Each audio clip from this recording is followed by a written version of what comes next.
strike by Ontario college workers is now in its third week. No new talks are scheduled between the two sides, and as Ali Chiasson tells us, some students are growing increasingly worried about the apparent stalemate.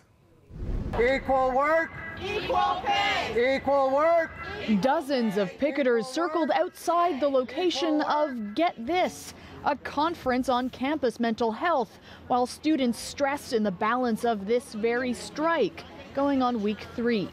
Go for it, but I just feel like not on my time. The students who choose not to picket for their professors are too busy worrying about their future.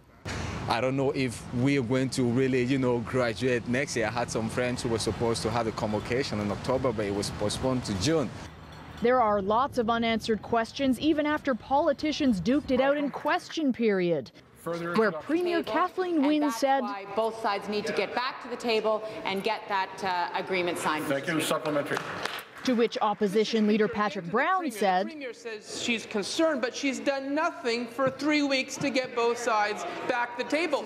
Cue Minister of Advanced Education and Skills Development, Deb Matthews. Sure would love to know the plan they have, Speaker, to get both sides together. And order in the court. A refresher. When I stand, you stop everything. Is it frustrating to see that students like yourself are caught in the middle? Of course. The government traditionally does not participate in these union negotiations, so in the meantime, students are watching the clock. I don't know, to be honest. I don't know what to do at this point. I think we have to just take it one day at a time. It's good. I'm an international student, so it's very hard on us. So in next week, we're going to find out if they're going to call off the semester. If they do, we have to call the immigration office and tell them the situation and ask them to extend the visa.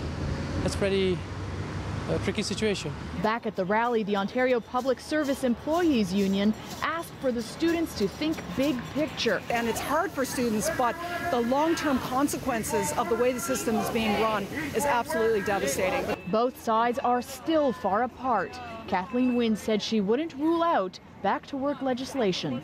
Ali Chiasson, CBC News, Toronto.